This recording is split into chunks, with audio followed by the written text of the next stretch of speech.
Bonjour les élèves, donc je vous demande pour travailler aujourd'hui les maths de prendre cette fiche que vous avez dans votre pochette. Elle est dans une fiche transparente pour pouvoir écrire avec le feutre Velleda. On va travailler sur les fractions en utilisant une droite graduée et un tableau pour les transformer en nombres décimaux. Alors je vais prendre l'exemple de la leçon de page 34, ici. Dans cette leçon, donc, vous avez cette droite graduée. On voit qu'il y a différentes graduations. Les grandes graduations, on va les compter et les numéroter.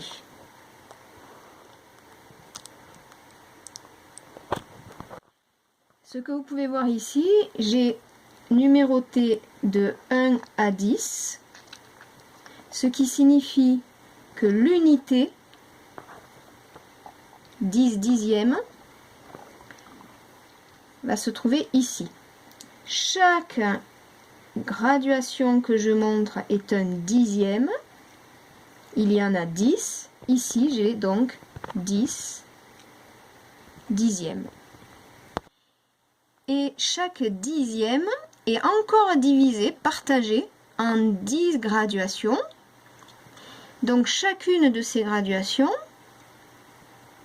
va représenter plutôt un centième. Pourquoi? Parce qu'il y a 10 fois 10 graduations, donc 100 graduations dans l'unité. L'unité, à ce moment-là, s'appelle 100 centièmes. Maintenant, je vais placer sur la droite graduée la fraction 13 dixièmes. C'est une fraction décimale. J'ai mon nombre de dixièmes. Ici, j'ai déjà 10 dixièmes. 11 dixièmes, 12 dixièmes, 13 dixièmes. Les voilà. Je vais placer aussi la fraction 142 centièmes. Je cherche à voir si le numérateur est plus grand que le dénominateur. 142, ça dépasse 100, donc ça va dépasser l'unité. Ça va être plus grand que l'unité qui est de 100 centièmes.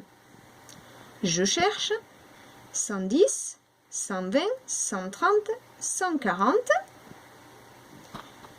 Mais il me faut 142. Donc, je cherche ici. Oups, je me suis trompée. Je cherche ici. 142 centièmes. Après, je vais placer sur ma droite 45 centièmes. Est-ce que le numérateur est plus grand que le dénominateur? Non. Ça signifie que 45 centièmes est plus petit que l'unité qui est ici. 45 centièmes, ça va être 10, 20, 30, 40 centièmes et encore 5. Le voilà. Donc vous allez voir que dans l'exercice 5 que vous avez commencé hier, on vous demande de transformer, de décomposer les fractions et de les écrire sous la forme d'un nombre décimal. Vous pouvez maintenant, pour faire la suite, vous aider de cette droite graduée. Exemple, si je veux transformer 45 centièmes. 45 centièmes, j'écris ici, 45 centièmes, je le décompose, c'est 40 plus 5, donc 40 centièmes plus 5 centièmes. Ces 40 centièmes, on a appris, c'est la même chose que je barre 4 dixièmes. Je vais regarder sur ma droite graduée 45 centièmes ici, c'est bien 1 dixième, 2 dixièmes, 3 dixièmes, 4 dixièmes et 5 centièmes de plus. Donc 45 centièmes, c'est la même chose que 4 dixièmes plus 5 centièmes. Aujourd'hui, on va aller un peu plus loin, on va encore le transformer en nombre décimal en utilisant le tableau ci-dessous. C'est parti. C'est bon? Oui. J'y vais? Oui. Donc 45 centièmes, comme je l'ai expliqué, ça fait 4 dixièmes et 5 centièmes. On a un tableau avec une partie entière. La partie entière, c'est quand on est plus grand que l'unité. Ici, c'est plus petit que l'unité, donc il n'y a rien du tout en partie entière. On a dit que ça faisait 4 dixièmes et 5 centièmes. Donc, 45 centièmes, c'est la même chose que 0,45. C'est un nombre décimal qu'on appelle 0,45.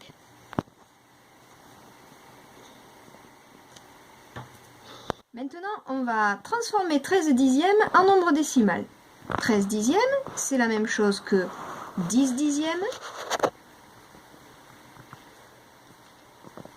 plus 3 dixièmes. 10 dixièmes, c'est l'unité. Donc j'ai une unité plus 3 dixièmes. Je vais dans mon tableau, une unité et 3 dixièmes. Voilà, 13 dixièmes, c'est 1,3. 142 centièmes, je te propose de faire une petite pause dans la vidéo pour essayer toi-même de le transformer et ensuite de regarder comment est-ce qu'on fait. Donc voilà comment on fait. 100 centièmes plus 40 centièmes plus 2 centièmes. Je passe dans le tableau. Ces 2 centièmes sont dans la colonne des centièmes.